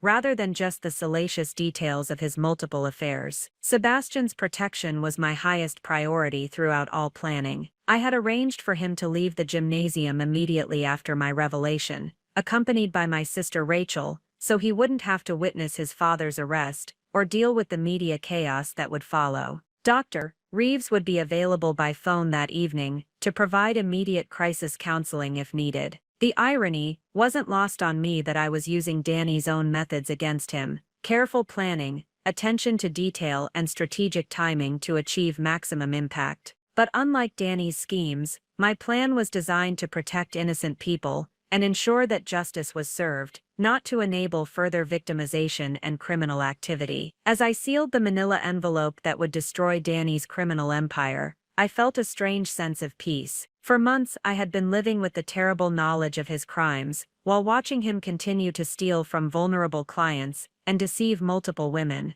Finally, I would have the opportunity to stop his criminal activity and protect the people he had been systematically destroying. Danny's plan to humiliate me publicly at our son's graduation would indeed create the dramatic confrontation he was expecting. But instead of watching a broken wife collapse under the weight of public abandonment, 500 people would witness the systematic destruction of a criminal who had spent decades victimizing the innocent while hiding behind the facade of a respectable family man. The setup was complete. All that remained was for Danny to trigger the trap he had unknowingly been walking into for months. The Westfield High School gymnasium was packed beyond capacity that humid Saturday afternoon in June. 500 folding chairs were arranged in perfect rows across the polished basketball court, with additional standing room around the perimeter for overflow crowd. The air hummed with excitement and anticipation as families gathered to celebrate their graduates' achievements, cameras ready to capture once-in-a-lifetime moments. Sebastian looked magnificent in his cap and gown, standing with his fellow graduates near the stage. As valedictorian, he would deliver the student address later in the ceremony, but for now he was simply another 18-year-old on the threshold of adulthood, scanning the crowd for familiar faces and waving at relatives who had traveled from across the country to share this moment. Danny and I sat in the third row, positioned perfectly for photographs and close enough to hear Sebastian's speech clearly. To any observer, we looked like the ideal family: successful father in his best suit, proud mother in her carefully chosen navy dress, brilliant son about to embark on his Harvard education. The image was so convincing that I almost forgot it was about to be shattered forever. The manila envelope sat in my purse, thick with evidence and legal documents that would expose Danny's criminal empire. But I wasn't planning to need it yet. According to Linda's intelligence gathering, Danny was planning to make his announcement during the ceremony itself, probably when Sebastian's name was called to receive his diploma. The public nature of the moment would maximize the humiliation while creating enough chaos to cover his immediate exit from the gymnasium. Principal Martinez stepped to the podium and began the ceremony with traditional remarks about achievement, perseverance, and the bright futures awaiting the graduating class. The crowd settled into respectful attention, phones and cameras positioned to capture their children's moments of triumph. I watched Danny throughout the opening remarks, noting his fidgeting and frequent glances toward the exits. He was checking his phone more frequently than usual, and I noticed him scanning the crowd as if looking for specific people. Amy Goldfine was somewhere in the audience. Linda had confirmed her presence with both children, probably expecting to witness Danny's public declaration of his commitment to their relationship. The ceremony proceeded normally through the first portion of the alphabet. Students walked across the stage to thunderous applause from proud families, each graduate representing years of hard work and sacrifice. The atmosphere was joyful and celebratory, exactly as Sebastian's graduation should have been under normal circumstances. When Principal Martinez reached the H surnames, my heart began racing. "Sebastian Harrington," he announced, and my son stepped forward toward the stage with the confident grace that had always made me proud. This was supposed to be our family's shining moment, the culmination of 18 years of love, support, and dedication to Sebastian's success. Instead, Danny chose this precise moment to destroy everything. As Sebastian walked toward the podium to receive his diploma, Danny suddenly stood up. The movement was abrupt and attention-grabbing, immediately drawing stares from nearby families, who expected him to be cheering for his son. Instead, Danny's expression was cold and determined, like a businessman about to deliver an unpleasant termination notice. "Flora," Danny said, his voice carrying clearly in the suddenly quiet section around us,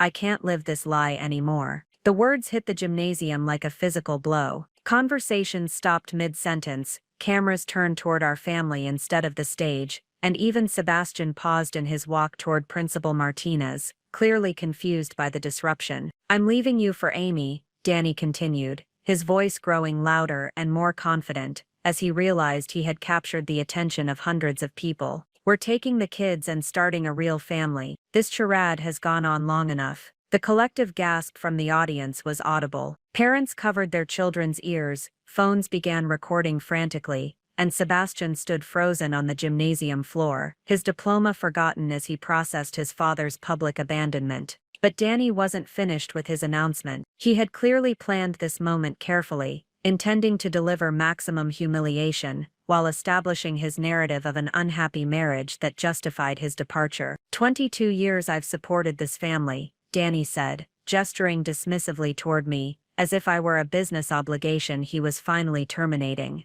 22 years of pretending to be happy in a marriage that died years ago. Amy and I love each other, and her children deserve to have their father living with them full-time. The gymnasium erupted into chaos. People were standing up to get better views, phones were recording from every angle, and the whispered conversations created a buzz that made Principal Martinez's attempts to restore order completely ineffective. Sebastian looked devastated, his face cycling through confusion, embarrassment, and growing anger as he realized his father was destroying their family in front of everyone they knew. Some of his classmates were trying to comfort him, but Sebastian seemed unable to move or respond to their support. "I've already filed divorce papers," Danny continued, clearly enjoying the dramatic impact of his announcement. Flora will receive appropriate support, but I'm done pretending that our marriage was anything more than a business arrangement. Amy and I are getting married next month, and I'll finally be able to give her children the stable family they deserve.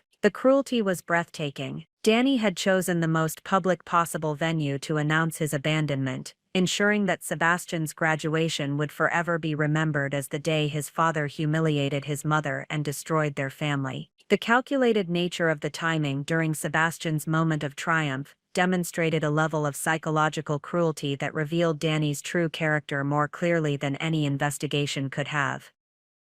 I sat in my chair, feeling 500 pairs of eyes focused on me, waiting to see how I would respond to this public devastation. Some faces showed sympathy, others displayed the hungry curiosity of people witnessing spectacular personal drama. Danny expected me to cry, beg, or flee the gymnasium in humiliation, giving him the victim narrative he needed to justify his actions. Instead, I smiled. Not a broken, desperate smile, but a confident expression that clearly indicated I had been expecting this moment and was prepared for it. I reached into my purse and pulled out the manila envelope, standing up with the calm authority of someone who was about to turn the tables completely. Danny's confident expression flickered with the first hint of uncertainty as he realized my response wasn't following his script.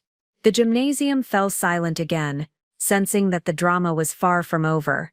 "Well, Danny," I said, my voice carrying clearly through the microphone system as I walked toward the podium, "since we're sharing family secrets with 500 people, let me tell them what you've been doing with the money you stole from their grandparents." The transformation in the gymnasium's atmosphere was instantaneous and electric. Danny's confident smirk vanished, replaced by a look of dawning horror as he realized that his carefully orchestrated humiliation had just become something entirely different. The audience, which had been murmuring sympathetically about my public abandonment, suddenly leaned forward with predatory attention, sensing that the real drama was just beginning. "Stolen money," someone called out from the crowd, and I could see recognition flickering across several faces. Many of the parents in that gymnasium were Danny's clients, or new people who trusted Brenner and Associates with their retirement savings. I walked to the podium with deliberate calm, each step calculated to build suspense, while giving Danny time to fully comprehend that his trap had become mine. Principal Martinez stepped aside, clearly overwhelmed by the unprecedented disruption, but recognizing that this situation was beyond normal ceremonial protocol. "Ladies and gentlemen," I began, my voice steady despite my racing heart. "My husband just announced that he's abandoning our family for his girlfriend Amy and her children. What he failed to mention is how he's been funding this relationship." Danny was frantically shaking his head, mouthing no repeatedly, but his panic was visible to everyone in the front rows. The man who had seemed so confident moments earlier was now visibly sweating, his face pale and his hands trembling. "For the past 18 months, I continued, opening the manila envelope and pulling out the first set of documents, Danny has been systematically stealing money from his elderly clients at Brenner and Associates to support not one, not two but 3 different women, each of whom believes she's his only girlfriend." The explosion of gasps and shocked exclamations was immediate. Parents who had trusted Danny with their life savings were standing up, demanding explanations. Several people were already reaching for their phones, presumably to call their attorneys or check their account balances. "Amy Goldfine," I said, looking directly at the blonde woman in the 7th row, who had gone completely white, "you might be interested to know that your apartment rent, your children's private school tuition, and your car payments have all been funded by money stolen from Eleanor Westbrook, an 87-year-old widow who trusted Danny with her deceased husband's life insurance money." Amy's face crumpled as she realized not only that Danny was married with a son, but that her entire relationship had been built on criminal proceeds. She grabbed her children and began pushing toward the exit, tears streaming down her face. "Linda Brenner," I continued, spotting the sophisticated brunette near the back of the gymnasium, "those expensive dinners in Boston, and the down payment on your new condominium. That money came from Thomas Martinez, a 73-year-old retiree who has been postponing necessary medical surgery because he believes his investments have been performing poorly. Linda Brenner's mouth was opening and closing like a fish, her composed professional demeanor completely shattered as she processed the information. Several people around her were pointing and whispering, recognizing her from Danny's description. "And Tammy Abrams," I said, watching as a young woman near the exit doors began backing away in horror. "That engagement ring Danny gave you and the wedding you've been planning. All funded by money stolen from Margaret Hensley, an 82-year-old grandmother who can no longer afford her medications because Danny has been systematically draining her account for over 2 years." The gymnasium was in complete chaos now. People were shouting questions, several clients were demanding immediate explanations from Danny, and phones were buzzing as news of the confrontation spread beyond the building. Danny himself looked like he might collapse, the confident manipulator reduced to a cornered criminal with no escape route. "The total amount stolen," I announced, raising my voice above the crowd noise, "is over $800,000, taken from 47 different clients over the past 15 years. The FBI has been investigating these crimes for the past month, and federal agents are waiting in the parking lot to arrest Danny for wire fraud, embezzlement and money laundering." Danny's legs gave out, and he collapsed back into his chair, his face buried in his hands. The man who had seemed so powerful and in control just minutes earlier was now revealed as what he truly was, a pathetic criminal whose elaborate schemes had finally been exposed. "But here's the part that makes this particularly heartbreaking," I continued, holding up additional documents. "Danny didn't just steal money to fund his affairs, he's been using client funds to supplement our own family's lifestyle for years. Sebastian's college fund, our mortgage payments, even the car Danny drives to visit his girlfriends, all partially funded by money stolen from trusting elderly clients." Sebastian, who had been standing frozen near the stage throughout this revelation, suddenly found his voice. "Mom, is this true?" he called out, his face showing a mixture of horror and disbelief. "I'm afraid it is, sweetheart," I replied, my heart breaking for my son, who was learning that his entire family life had been built on criminal activity. "Your father has been living a triple life, stealing from vulnerable people to fund relationships with multiple women while lying to all of us." The crowd was becoming increasingly agitated as the financial implications became clear. Several people were shouting demands for immediate account information, others were calling attorneys, and a few parents were approaching Danny directly, their faces showing the kind of rage that comes from discovering your trust has been systematically violated. "Danny planned to announce his divorce publicly today," I continued, "because he thought humiliating me in front of 500 people would prevent me from fighting the divorce or investigating his finances. What he didn't know is that I've been working with federal investigators for months to document his crimes and protect his victims." I held up copies of bank statements, photographs, and legal documents. "Everything is here. Every stolen dollar, every fake business trip, every lie he told to maintain his criminal enterprise. Danny thought he was ending our marriage today, but what he's actually done is trigger his arrest for federal crimes that will send him to prison for the next decade." Danny finally looked up from his hands, and the expression on his face was pure terror. He had realized that his carefully planned exit strategy had become a public confession that would be recorded and broadcast across social media within hours. "The FBI agents are here because I called them," I announced. "They're waiting for Danny to attempt to leave this building so they can arrest him on federal charges. His bank accounts have been frozen, his passport has been confiscated, and warrants have been issued for his arrest." As if on cue, I could see federal agents entering the gymnasium through the main doors, their badges visible as they began moving through the crowd toward our section. Danny looked around desperately, probably calculating his chances of escaping through an emergency exit, but there was nowhere to run. His criminal empire was collapsing in real time, witnessed by hundreds of people who would ensure that his destruction was complete and public. "Sebastian," I called to my son, "please come here. We need to leave now so the federal agents can do their job." As Sebastian walked toward me, his face showing the beginning stages of shock that would require months of therapy to process, I felt a mixture of satisfaction and sadness. Justice was being served, but at the cost of my son's innocence and our family's future. The federal agents moved through the crowd with practiced efficiency, their presence transforming the graduation ceremony into something resembling a crime scene. Special Agent Rebecca Torres, whom I had been working with for the past month, approached the podium while her colleagues positioned themselves to prevent Danny's escape. "Mrs. Harrington," Agent Torres said quietly, "we're ready to proceed with the arrest. Would you like to finish your statement first?" I looked out at the crowd of 500 people,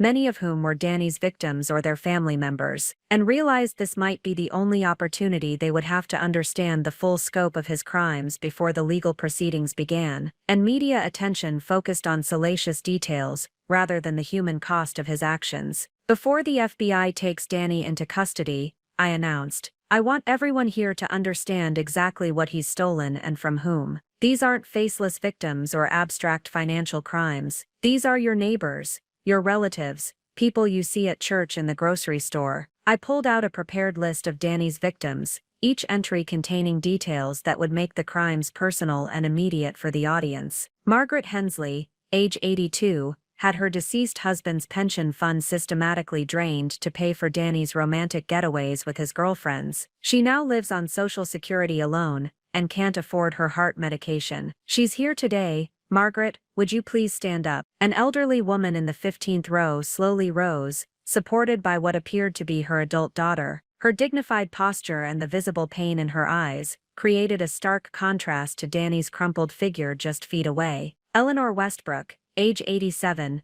trusted Danny with her life insurance money after her husband died. Danny stole over $200,000 to pay for his girlfriend's apartment and her children's private school tuition. Eleanor had to move in with relatives because she could no longer afford independent living. Another elderly woman stood up, this one visibly angry rather than defeated. "That money was supposed to last me the rest of my life," she called out, her voice carrying clearly across the gymnasium. "I trusted him like family, and he robbed me blind while pretending to care about my welfare." The crowd's murmur of sympathy was replaced by growing anger as the personal nature of Danny's crimes became clear. These weren't rich investors who could absorb losses. These were vulnerable elderly people whose financial security had been systematically destroyed by someone they trusted completely. Thomas Martinez, 73 years old, gave Danny control of his retirement accounts from 40 years of factory work. Danny has stolen over $150,000, forcing Thomas to postpone surgery for a heart condition because he believes his investments have failed. A man in his 70s stood up in the middle section, his face red with fury. "My wife died thinking we had failed to plan properly for retirement," he shouted. "She blamed herself for our financial problems, while that criminal was stealing our money to support his girlfriends." The emotional impact was devastating. Danny's crimes weren't just financial, they were personal betrayals that had caused psychological trauma, medical neglect, and family stress for dozens of innocent people. Sarah Chen, age 68, is a recent widow whose husband's 401k has been systematically looted to fund Danny's engagement ring for one of his girlfriends. She's been rationing her prescription medications because she thinks her late husband's investment planning was inadequate. Mrs. Chen, whom I recognized from school events when Sebastian and her grandson Kevin were younger, stood up with tears streaming down her face. "He came to my husband's funeral," she said, her voice breaking. "He held my hand and promised to take care of my finances like I was his own mother. And all the time he was stealing from me." I continued reading names and stories, each one adding to the mounting evidence of Danny's systematic victimization of the elderly and vulnerable. By the time I finished the list, 47 victims or their family members had been identified in the crowd, creating a visual representation of the scope of Danny's criminal enterprise. "The total amount stolen is $893,000, I announced. "Money that was supposed to fund retirements, medical care, grandchildren's educations, and end-of-life security for people who worked their entire lives and trusted the wrong person with their life savings." Danny had not moved or spoken during this recitation of his crimes. He remained slumped in his chair, occasionally glancing toward the exits, but clearly recognizing that escape was impossible. His 3 girlfriends had all fled the gymnasium, leaving him completely alone to face the consequences of his actions. "But the financial crimes are only part of the story," I continued. pulling out a new set of documents. Danny didn't just steal money, he manipulated emotions and destroyed families. Amy Goldfein believed Danny was going to adopt her children and create a stable family. Linda Brenner thought she was planning a sophisticated future with a successful businessman. Tammy Abrams has been planning a wedding that was never going to happen. I held up photographs Linda had taken of Danny with each woman and her children or family members. These relationships weren't casual affairs, they were elaborate emotional manipulations designed to create financial obligations that justified increasingly larger thefts from client accounts. The crowd was now completely focused on the evidence I was presenting, with many people taking photographs and videos to document the crimes for their own legal proceedings. Danny told each woman that he was getting divorced, that his wife was the obstacle to their happiness, and that their financial problems would be solved once he was free to support them openly. None of them knew about the others, and none of them knew their relationships were being funded by stolen money. Agent Torres stepped forward, indicating that the arrest needed to proceed, but I held up one final document. The most chilling part of this investigation, I announced, is that Danny was planning to disappear entirely if his crimes were discovered. He has been researching new identities, offshore banking, and countries without extradition treaties. His plan was to steal as much money as possible, choose one girlfriend to take with him, and abandon everyone else, including Sebastian and me, to deal with the legal and financial consequences. This revelation prompted the loudest reaction yet from the crowd. The idea that Danny would abandon his own son to face the consequences of criminal activity he had no knowledge of sparked outrage that transcended the financial crimes. "Ladies and gentlemen," Agent Torres announced, stepping to the podium, "I'm Special Agent Rebecca Torres with the FBI's Financial Crimes Task Force. Daniel Harrington, you are under arrest for wire fraud, money laundering, and embezzlement of client funds. You have the right to remain silent." As the agents moved to arrest Danny, the gymnasium erupted into chaos again. Cameras flashed, people shouted questions, and several of the victims began approaching the area where Danny was being handcuffed, demanding immediate information about recovering their stolen money. Sebastian stood beside me, watching his father being arrested while trying to process the complete destruction of everything he had believed about our family. The young man, who should have been celebrating his graduation and Harvard acceptance, was instead witnessing the end of his childhood and the beginning of a legal nightmare that would define his immediate future. As Agent Torres recited Danny's Miranda rights, I pulled out the remaining documents from my manila envelope, determined to ensure that everyone present understood the full scope of his criminal organization before the legal system took control of the narrative. "Before Danny is taken into custody," I announced, "I want to show you exactly how sophisticated this criminal operation was. This wasn't someone who made a few bad decisions, this was a career criminal who spent 15 years perfecting his methods." I held up a timeline that Linda's forensic accountant had prepared, showing the evolution of Danny's crimes from small-scale theft to the massive embezzlement scheme that had funded his current lifestyle. Danny's first documented theft occurred in 2009, just 3 years after Sebastian was born. He stole $1,200 from a widow's account to pay for a weekend getaway with his first girlfriend, Maria Santos. When that theft went undetected, he realized he could systematically steal from clients without consequences. The crowd pressed closer, horrified fascination replacing their initial shock as they realized the timeline meant Danny had been a criminal throughout most of Sebastian's childhood. By 2015, Danny was stealing over $50,000 per year, supporting multiple relationships while using our family as cover for his criminal activities. Every school event he attended, every family vacation we took, every dinner party where you welcomed him into your homes, he was actively stealing from your neighbors and relatives. I displayed bank records showing the progression of theft amounts, the increasing frequency of fraudulent transfers, and the growing number of victim accounts. The current phase of his operation began in 2022, when Danny started targeting larger accounts and stealing six-figure amounts. Amy Goldfein alone has received over $200,000 in stolen money. Linda Brenner's lifestyle has been funded by nearly $150,000 in client theft. Tammy Abrams received $80,000 for her engagement ring and wedding planning. Agent Torres was growing impatient, but she recognized the value of having victims understand the scope of crimes before media coverage distorted the facts. Danny created fake business entities to move stolen money through multiple accounts before it reached his girlfriends. Sunset Consulting, Harbor Investment Services, Millbrook Financial Solutions, all fictitious companies designed to obscure the trail of stolen funds. I held up corporate documents showing the shell companies Danny had established, each one carefully designed to appear legitimate while serving as a conduit for embezzled money. The FBI has traced these funds through 17 different bank accounts across 4 states. Danny wasn't just stealing, he was operating a sophisticated money laundering operation that required detailed planning and systematic execution. Mrs. Hensley called out from the crowd, "What about our money? Can we get it back?" Agent Torres stepped forward to address this crucial question.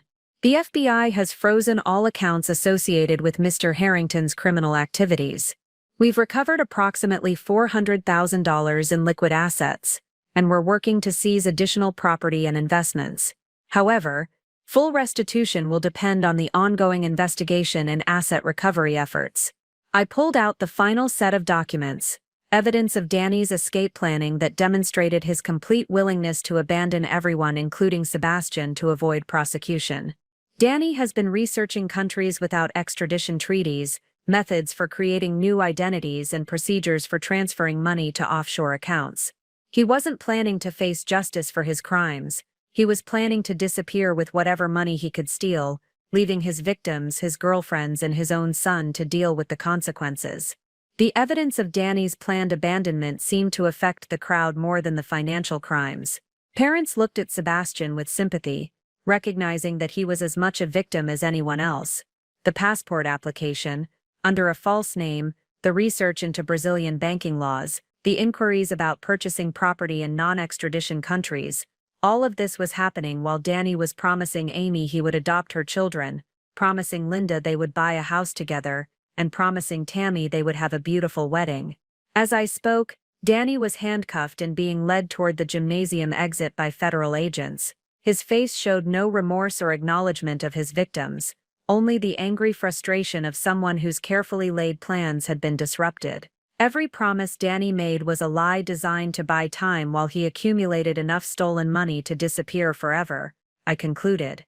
Every relationship was a performance designed to justify increasingly larger thefts. Every tear he shed over our struggling marriage was calculated manipulation to explain his absences while he managed his criminal enterprise. The gymnasium had become completely silent except for the sound of cameras clicking and the shuffling of feet as Danny was escorted out in handcuffs. The dramatic confrontation that was supposed to humiliate me had instead exposed a criminal whose activities had devastated dozens of families while hiding behind the facade of respectability that Sebastian and I had unknowingly provided. As Danny disappeared through the gymnasium doors in federal custody, the full weight of collateral damage began to register throughout the crowd. While justice was being served, innocent people were also suffering consequences they had never deserved or anticipated. Sebastian stood beside me, his face cycling through emotions too complex for any 18-year-old to process. The young man who should have been celebrating his Harvard acceptance was instead watching his father's arrest while learning that his entire family life had been built on criminal proceeds. "Mom," Sebastian said quietly, his voice barely audible above the crowd noise, "what happens to my college fund? What happens to Harvard?" This was the question I had been dreading most. "We'll figure it out, sweetheart," I replied, putting my arm around his shoulders. "The most important thing right now is that you understand none of this is your fault, and we're going to get through it together." Dr. Patricia Reeves, the trauma counselor I had arranged to meet with Sebastian, was already making her way through the crowd toward us. I had called her during the chaos, and she had immediately driven to the school to provide crisis intervention if needed. But Sebastian wasn't the only innocent victim requiring immediate attention. Amy Goldfein's children, Tony and Tammy, had been present to witness what they thought would be their stepfather's declaration of commitment to their family. Instead, they learned that the man they called Daddy Danny was a criminal whose relationship with their mother had been funded by stolen money. I could see Amy in the parking lot through the gymnasium windows, crying while trying to explain to her confused children why they had to leave immediately. Tony was 8 years old, old enough to understand that something terrible had happened but too young to comprehend the complexity of adult betrayal and criminal behavior. "We need to help Amy's children too," I told Dr. Reeves when she reached us. "They're as much victims as Sebastian is. Danny manipulated them into believing he was going to be their father." Linda Brenner's son was also dealing with unexpected trauma. As a teenager who had been told that Danny would be his new stepfather, he was processing not only the revelation of criminal activity but the loss of financial security his mother had promised would come from their relationship with Danny. The elderly victims presented the most immediate crisis. Many of them were learning for the first time that their financial difficulties were due to theft rather than poor investment performance. Margaret Hensley was crying as her daughter tried to comfort her, the emotional impact of betrayal compounding the financial devastation. "Mrs. Hensley," I said, approaching the elderly woman, "I want you to know that Agent Torres will be contacting you tomorrow about the asset recovery process. The FBI has frozen accounts that contain some of your stolen money." "It's not just the money, dear,"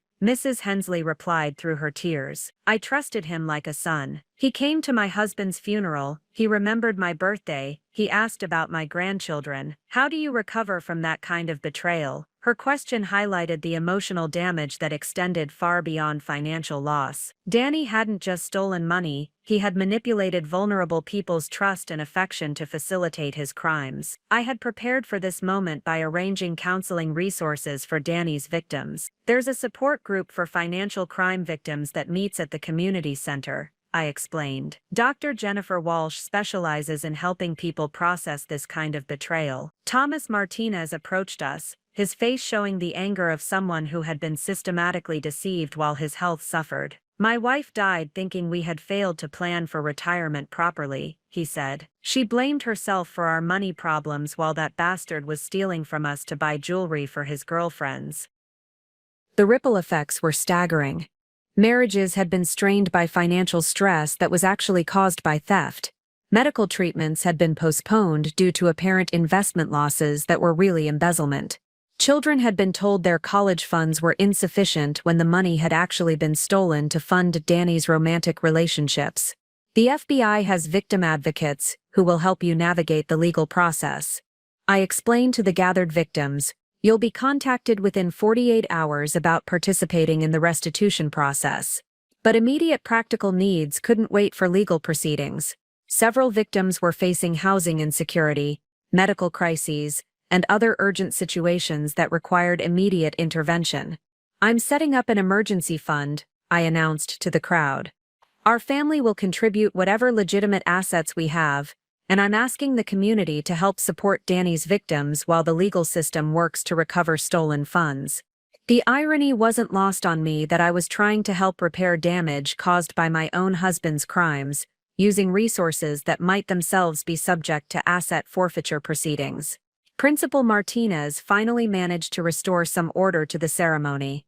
"Ladies and gentlemen, while today's events have been unprecedented, we still have 93 graduates who deserve to receive their diplomas. If families of victims need to leave to handle urgent matters, we understand, but we'd like to complete the ceremony for our students." Sebastian looked torn between his desire to receive his diploma properly and his need to escape the traumatic environment. "What do you want to do, sweetheart?" I asked. "I want to graduate," he said, with quiet determination. "Dad already stole enough from me. I'm not letting him take this too." The graduation ceremony resumed with surreal normalcy after the federal agents departed with Danny.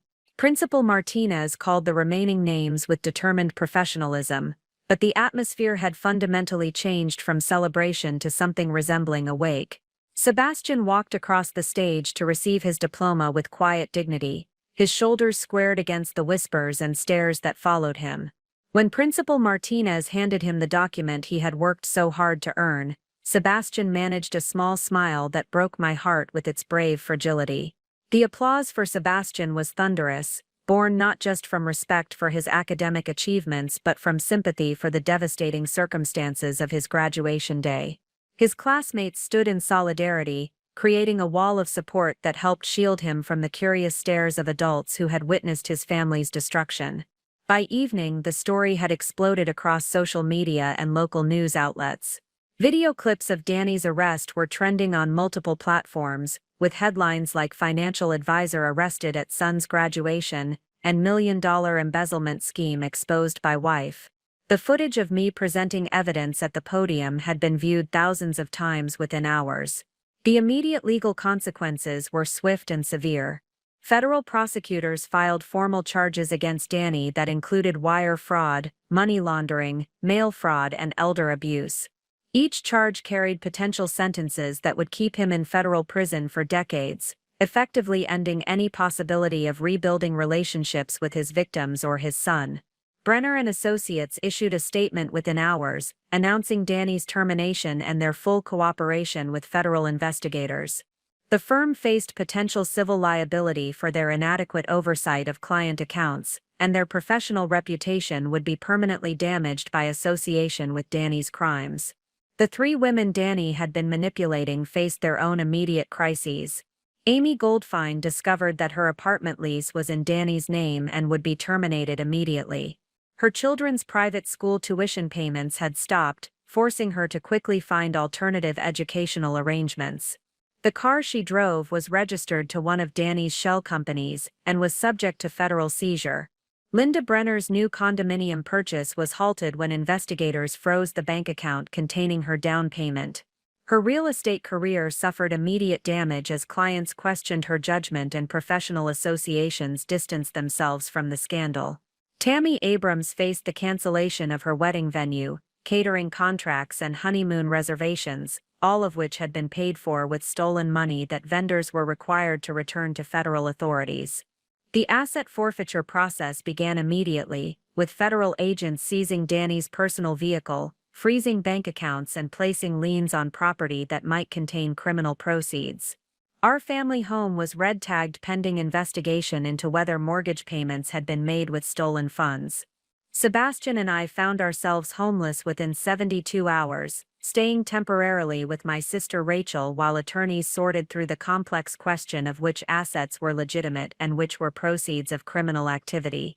The psychological impact on Sebastian required immediate professional intervention. Reeves worked with him daily during those first weeks, helping him process not just the loss of his father but the discovery that his entire childhood had been built on criminal activity and systematic deception. Harvard's financial aid office contacted us within a week, concerned about Sebastian's ability to meet his enrollment obligations.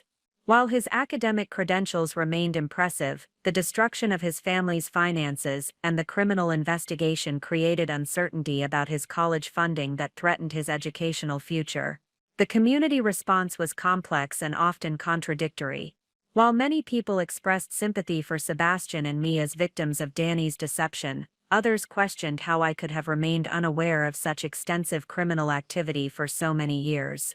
18 months after that devastating graduation day, I stood in the courtroom as Danny was sentenced to 25 years in federal prison without possibility of parole. The man who had once commanded respect as a successful financial advisor now wore an orange jumpsuit and looked decades older than his 50 years. Sebastian sat beside me, no longer the devastated teenager who had watched his father's arrest. Harvard had not only honored his admission, but provided additional financial aid when the full scope of our family's victimization became clear. His freshman year had been challenging, but he was thriving academically while majoring in criminal justice with a focus on financial crimes prevention. The asset recovery process had returned approximately 60% of the stolen funds to Danny's victims. While many elderly clients would never fully recover their losses, the restitution payments allowed most to maintain basic dignity and security in their remaining years. Margaret Hensley was able to return to independent living, and Thomas Martinez finally received the medical care he had been postponing. My own transformation had been equally dramatic. After losing our home and most possessions to asset forfeiture, I had returned to teaching full-time and discovered a passion for educating others about financial fraud prevention. I spoke regularly at community centers and senior facilities, helping people recognize the warning signs of investment scams and elder abuse. The victim support group I had established grew into a nonprofit organization that provided counseling, legal assistance, and financial education to families affected by white-collar crime. Sebastian volunteered with the organization during school breaks, using his story to help other young people cope with parental betrayal and family destruction. Amy Goldfine had rebuilt her life with remarkable resilience. After losing her apartment and facing financial ruin, she moved back with her parents and returned to school to become a dental hygienist instructor. Her children received counseling to help them understand that Danny's abandonment reflected his character flaws rather than their worth as people. Linda Brenner's real estate career had initially suffered,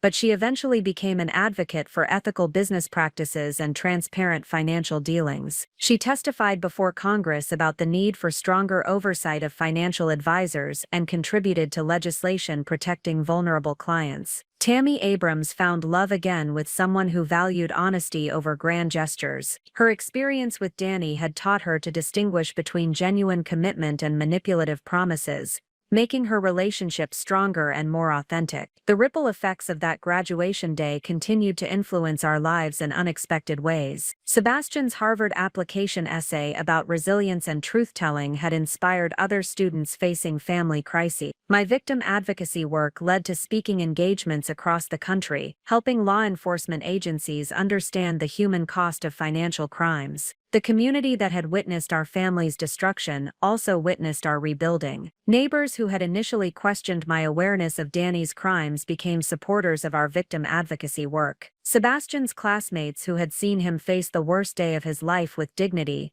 remained loyal friends who valued authenticity over appearance. 5 years later, Sebastian graduated from Harvard Law School with honors, his senior thesis focusing on protecting elderly victims of financial crimes. He had transformed his personal trauma into professional purpose, using his father's legacy of destruction to build a career dedicated to justice and victim protection. Standing in that courtroom watching Danny receive a sentence that would keep him imprisoned for most of his remaining life, I felt not satisfaction but a profound sense of closure. The truth had finally been served, innocent people had received justice, and our family had emerged stronger despite the devastation. The graduation day that was supposed to celebrate Sebastian's achievements had become the catalyst for his true education about integrity, courage, and the power of standing up for what's right. In destroying our family, Danny had inadvertently created the circumstances that would make Sebastian into the kind of man his father never was: honest, compassionate, and dedicated to protecting others from the very crimes that had defined our past. Up next, you've got 2 more standout stories right on your screen. If this one hit the mark, you won't want to pass these up. Just click and check them out. And don't forget to subscribe and turn on the notification bell so you don't miss any upload from us.